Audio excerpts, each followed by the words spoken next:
Je viens d'un temps plus ancien, de siècles où l'épée décidait des destins et où la faim était un visage quotidien. J'ai cru avoir tout vu. J'ai cru connaître la cruauté humaine sous sa forme la plus nue.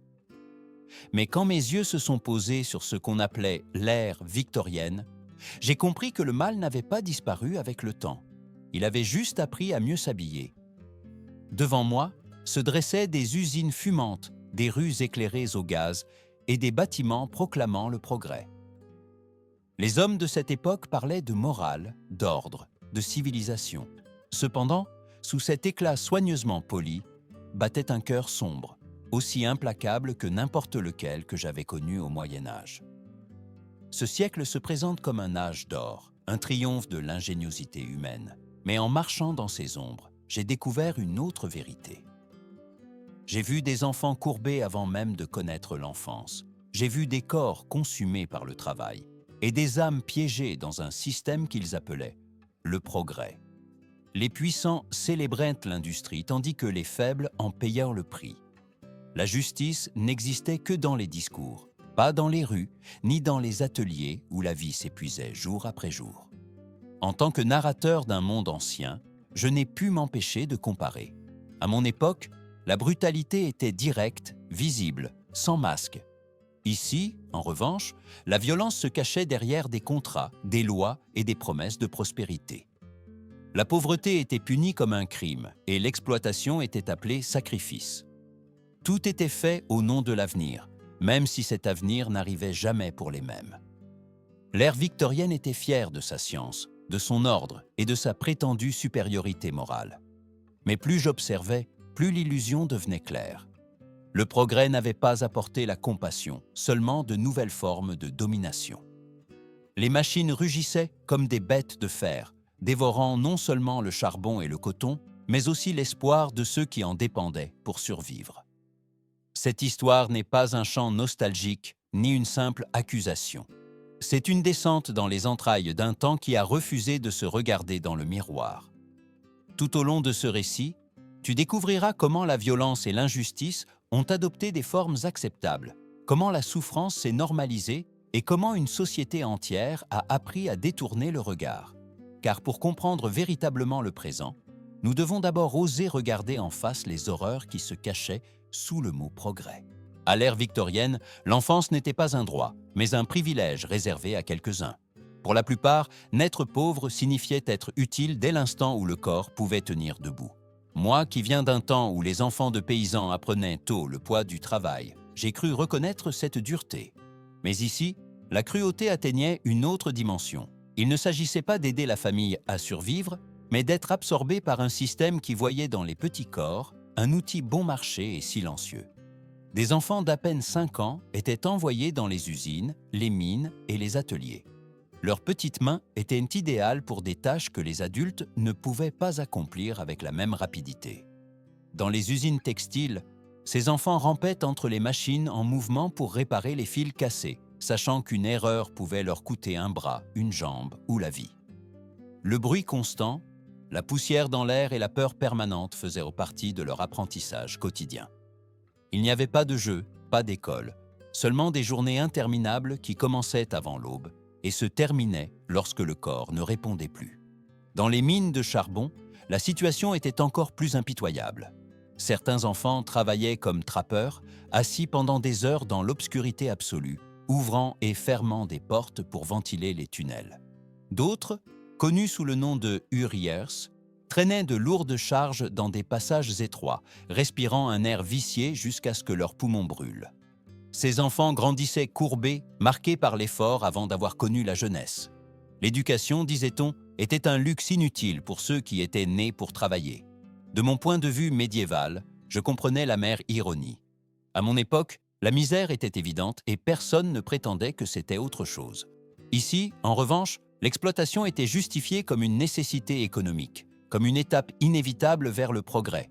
On parlait de développement tandis qu'on volait l'avenir de générations entières. Les rapports commencèrent à circuler, les voix de protestation à s'élever. Mais pendant des années, le système continua de fonctionner sans remords. L'enfance fut sacrifiée sur l'autel de l'industrie et la société apprit à accepter ce prix comme quelque chose de normal. Plus j'avançais dans mon observation de cette ère, plus il devenait évident que les usines et les mines n'étaient pas des lieux de travail, mais des terrains d'essai où la vie enfantine se mesurait en résistance et en silence. J'avais vu des ateliers sombres à mon époque, des forges où la sueur se mêlait à la suie, mais je n'avais jamais assisté à une machinerie aussi impitoyable et constante. Ici, le jour n'était pas régi par le soleil, mais par le rythme incessant des engrenages qui ne s'arrêtèrent jamais. Et les enfants étaient des pièces remplaçables dans ce mécanisme. Dans les usines textiles, le danger guettait à chaque instant.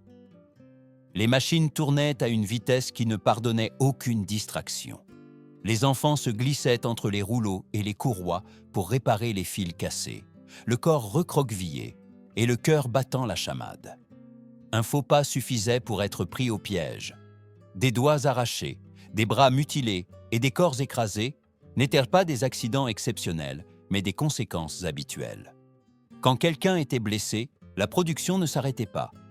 Un autre enfant prenait sa place et le bruit continuait comme si rien ne s'était passé. Les mines offraient un enfer distinct, plus silencieux et asphyxiant. Sous terre, l'air devenait épais et la lumière était à peine présente. Les enfants avançaient dans des tunnels étroits, traînant des wagons chargés de charbon, avec des sangles attachées à la taille et le dos courbé par le poids. Ils respiraient de la poussière pendant des heures, jusqu'à ce que la toux devienne une compagne permanente. Beaucoup n'atteignaient pas l'âge adulte. Leur corps cédait lentement, consumé par des maladies que personne ne prenait la peine de soigner. Ce qui m'horrifiait le plus n'était pas seulement la dureté du travail, mais l'indifférence qui l'entourait. Pour les propriétaires d'usines et de mines, ces morts n'étaient d'ave que des chiffres, des pertes mineures au sein d'une entreprise prospère. La vie d'un enfant valait moins qu'une machine endommagée. On parlait de progrès, de richesse nationale, tandis que les plus jeunes apprenaient que leur existence avait un prix ridiculement bas. Dans mon monde médiéval, la mort était proche, mais rarement cachée. Ici, en revanche, elle était normalisée. Elle était couverte de mots élégants et justifiée par des discours économiques. Les rapports décrivant ces conditions commencèrent à circuler, racontant des enfants qui travaillaient 14 heures par jour, des petits corps contraints de supporter des charges impossibles. Pourtant, pendant des années, la machinerie de la souffrance continua d'avancer. Dans ces usines et ces mines, les enfants n'apprenaient pas un métier, ni ne construisaient un avenir. Ils apprenaient, jour après jour, à mourir lentement, sans que personne ne semble écouter. Si le travail volait l'enfance, la médecine de l'ère victorienne attentait directement à la vie même. De mon point de vue d'homme médiéval, habitué aux saignées et aux remèdes rudimentaires, j'ai cru que le passage des siècles aurait apporté soulagement et savoir. Mais ce que j'ai trouvé fut une autre forme de violence, plus silencieuse et, dans de nombreux cas, plus létale. En ce temps qui se vantait de sa science, tomber malade pouvait être une sentence pire que la pauvreté. Les médecins travaillaient avec une compréhension limitée du corps humain. L'idée que les germes causaient des maladies commençait à peine à être acceptée, et beaucoup la rejetaient comme une fantaisie. À la place, on prescrivait des substances que nous appellerions aujourd'hui des poisons. Le mercure était utilisé pour traiter la syphilis, même s'il détruisait lentement l'organisme.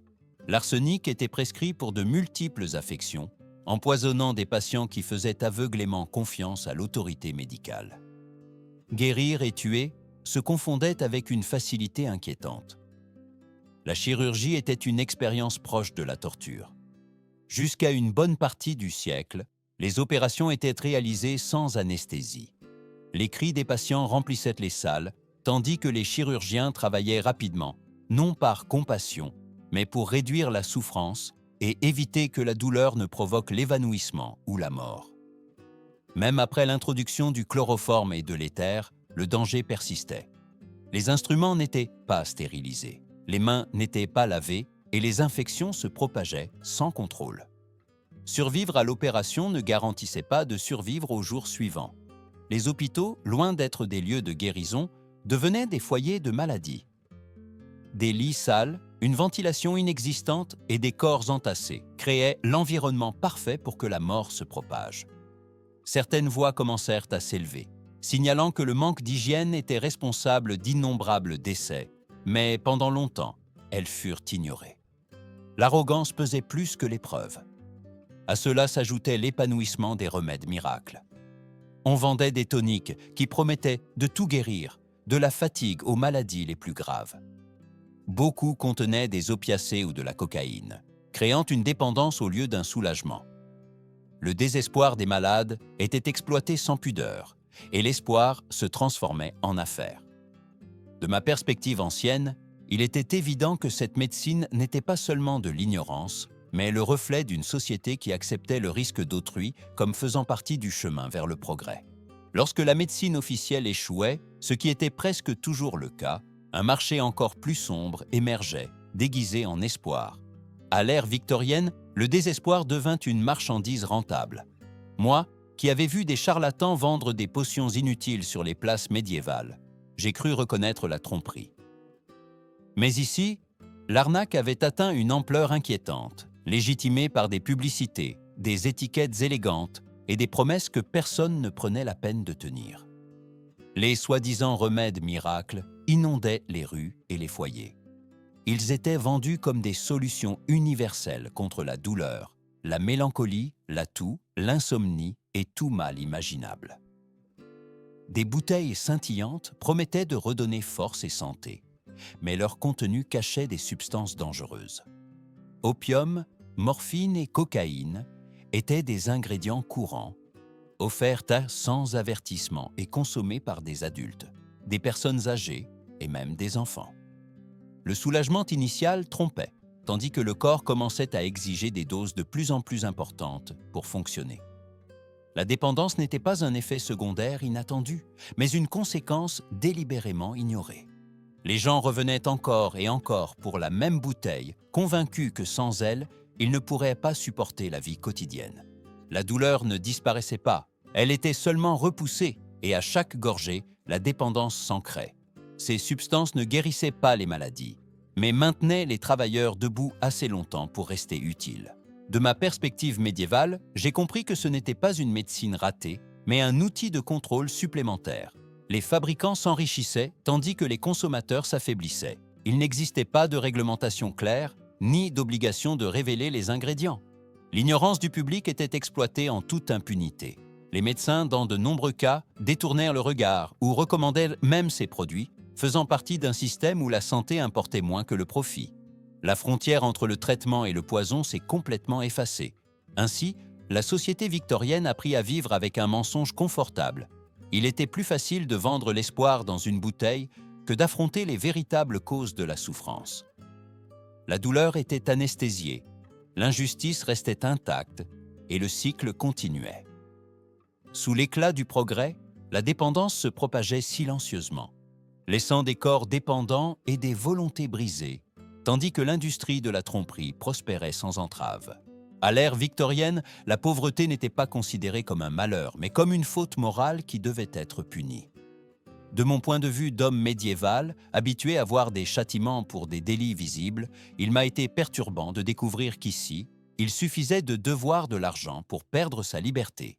Peu importait la cause de la dette, une maladie, une mauvaise récolte ou un salaire misérable, le résultat était le même. Celui qui ne pouvait pas payer disparaissait derrière les murs d'une prison. Les prisons pour débiteurs se dressaient comme des monuments à l'inégalité.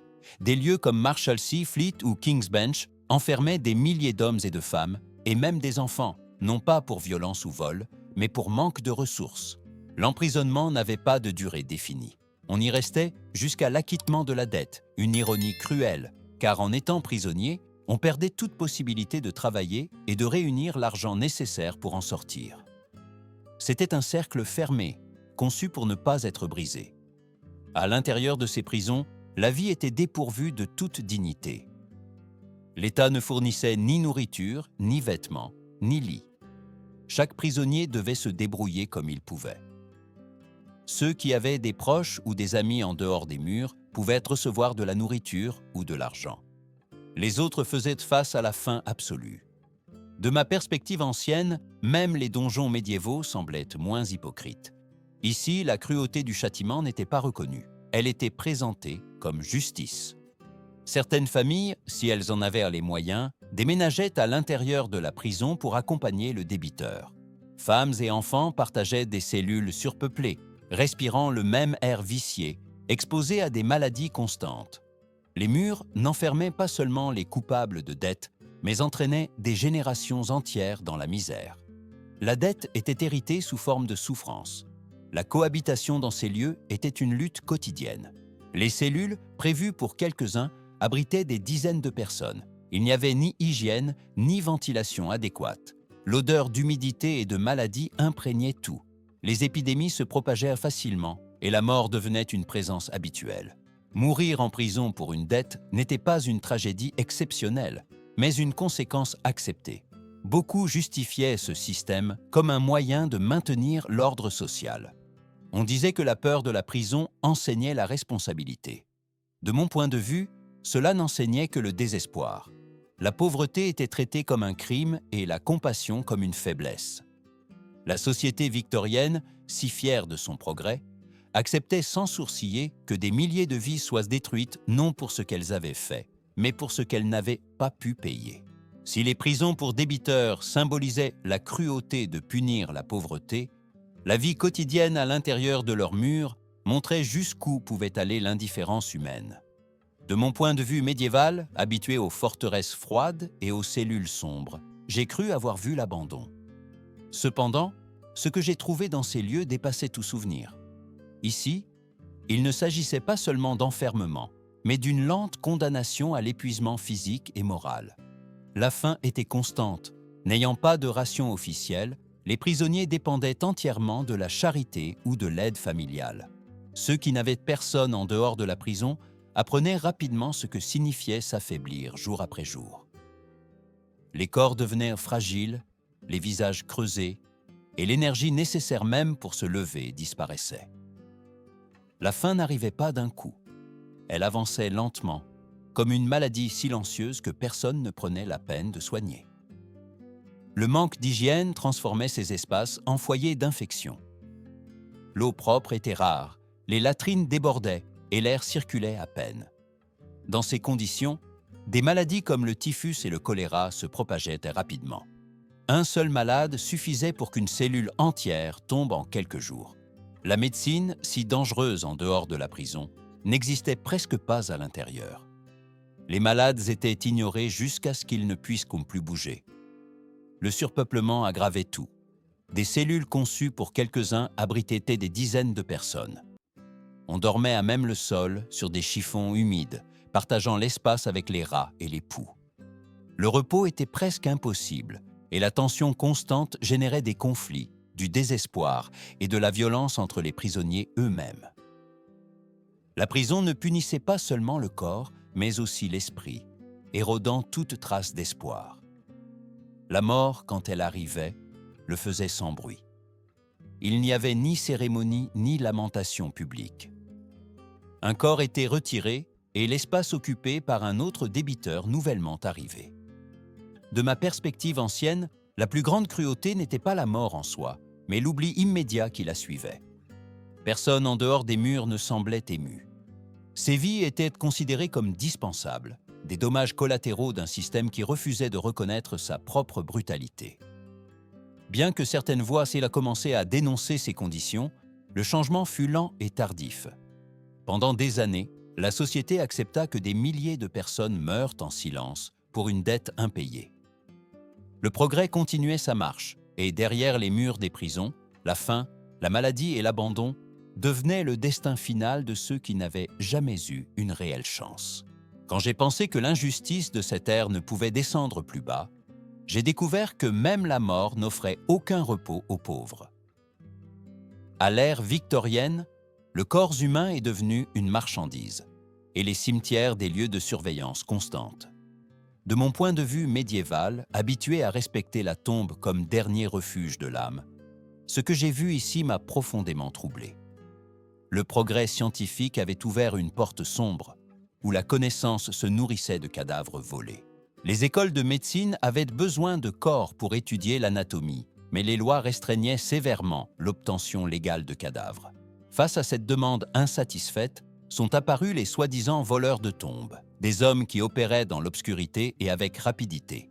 Ils attendaient des enterrements récents, travaillaient en petits groupes et creusaient jusqu'à atteindre le cercueil. Ils ne cherchaient ni bijoux ni objets de valeur, car cela aggraverait leur châtiment. Ils voulaient seulement le corps, qu'ils vendaient ensuite à des médecins et des anatomistes.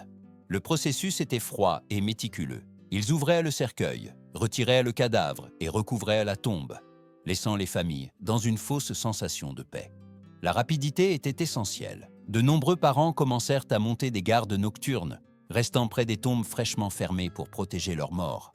D'autres engageaient des veilleurs ou des chiens. Les cimetières se remplirent de méfiance et de peur, comme si même le deuil devait être défendu. Pour freiner ce commerce macabre, des structures de fer appelées morsaf furent installées sur certaines tombes.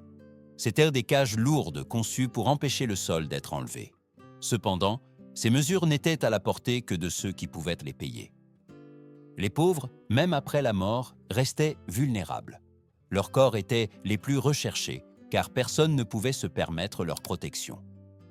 L'approbation de l'Anatomy Act permit aux écoles de médecine d'utiliser des corps non réclamés des hôpitaux, des asiles et des prisons. Bien que cela ait réduit le vol de tombes, cela a créé une nouvelle injustice. Les marginaux devinrent la principale source de cadavres, souvent sans consentement. De mon point de vue ancien, il était évident que l'exploitation ne se terminait pas avec la vie. Elle continuait au-delà, transformant le corps humain en un objet utile même après la mort. La profanation de tombes était déjà une blessure profonde dans cette société, mais il y eut ceux qui franchirent un seuil encore plus sombre. Dans la ville d'Édimbourg, le commerce de corps cessa de dépendre des morts récents et commença à se nourrir des vivants. De mon point de vue médiéval, habitué aux crimes ouverts et aux châtiments publics, ce qui s'est passé ici m'a révélé jusqu'où un système pouvait aller lorsque la demande de progrès annulait toute morale. Les noms de William Burke et William Hare devinrent synonymes de terreur, non pas pour ce qu'ils représentaient en tant qu'individus, mais pour ce que la société a permis qu'il arrive.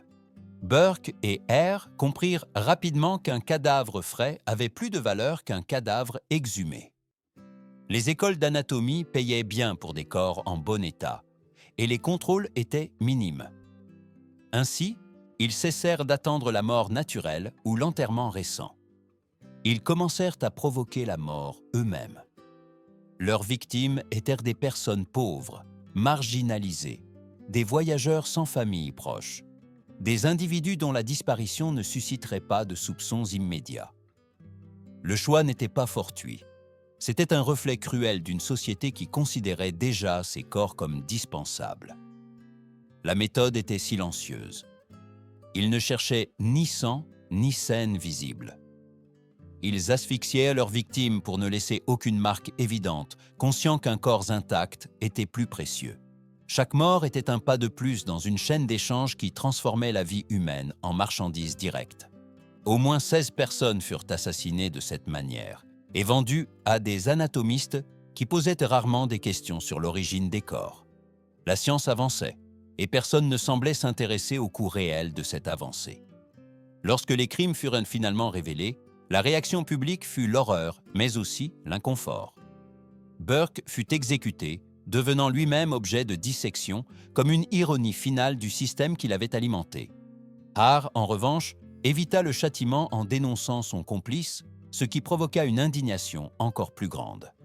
La justice, une fois de plus, semblait incomplète et inégale. Pour moi, en tant qu'observateur d'un autre temps, cette histoire ne parlait pas seulement de deux assassins. Elle révélait une structure qui permettait que le meurtre devienne rentable. Tant qu'il y aurait une demande insatiable de corps et une indifférence envers les pauvres, des tragédies comme celle-ci étaient inévitables. Burke et Hare n'étaient pas une anomalie, mais le symptôme le plus extrême d'une époque qui avait appris à justifier la violence au nom de la connaissance et du progrès. La profanation de tombes était déjà une blessure profonde dans cette société, mais il y eut ceux qui franchirent un seuil encore plus sombre. Dans la ville d'Édimbourg, le commerce de corps cessa de dépendre des morts récents et commença à se nourrir des vivants. De mon point de vue médiéval, habitué aux crimes ouverts et aux châtiments publics, ce qui s'est passé ici m'a révélé jusqu'où un système pouvait aller lorsque la demande de progrès annulait toute morale. Les noms de William Burke et William Hare devinrent synonymes de terreur, non pas pour ce qu'ils représentaient en tant qu'individus, mais pour ce que la société a permis qu'il arrive. Burke et Hare comprirent rapidement qu'un cadavre frais avait plus de valeur qu'un cadavre exhumé. Les écoles d'anatomie payaient bien pour des corps en bon état, et les contrôles étaient minimes. Ainsi, ils cessèrent d'attendre la mort naturelle ou l'enterrement récent. Ils commencèrent à provoquer la mort eux-mêmes. Leurs victimes étaient des personnes pauvres, marginalisées, des voyageurs sans famille proche, des individus dont la disparition ne susciterait pas de soupçons immédiats. Le choix n'était pas fortuit, c'était un reflet cruel d'une société qui considérait déjà ces corps comme dispensables. La méthode était silencieuse. Ils ne cherchaient ni sang ni scène visible. Ils asphyxiaient leurs victimes pour ne laisser aucune marque évidente, conscients qu'un corps intact était plus précieux. Chaque mort était un pas de plus dans une chaîne d'échange qui transformait la vie humaine en marchandise directe. Au moins 16 personnes furent assassinées de cette manière et vendues à des anatomistes qui posaient rarement des questions sur l'origine des corps. La science avançait, et personne ne semblait s'intéresser au coût réel de cette avancée. Lorsque les crimes furent finalement révélés, la réaction publique fut l'horreur, mais aussi l'inconfort. Burke fut exécuté, devenant lui-même objet de dissection, comme une ironie finale du système qu'il avait alimenté. Hare, en revanche, évita le châtiment en dénonçant son complice, ce qui provoqua une indignation encore plus grande. La justice, une fois de plus, semblait incomplète et inégale. Pour moi, en tant qu'observateur d'un autre temps, cette histoire ne parlait pas seulement de deux assassins. Elle révélait une structure qui permettait que le meurtre devienne rentable. Tant qu'il y aurait une demande insatiable de corps et une indifférence envers les pauvres, des tragédies comme celle-ci étaient inévitables. Burke et Hare n'étaient pas une anomalie, mais le symptôme le plus extrême d'une époque qui avait appris à justifier la violence au nom de la connaissance et du progrès.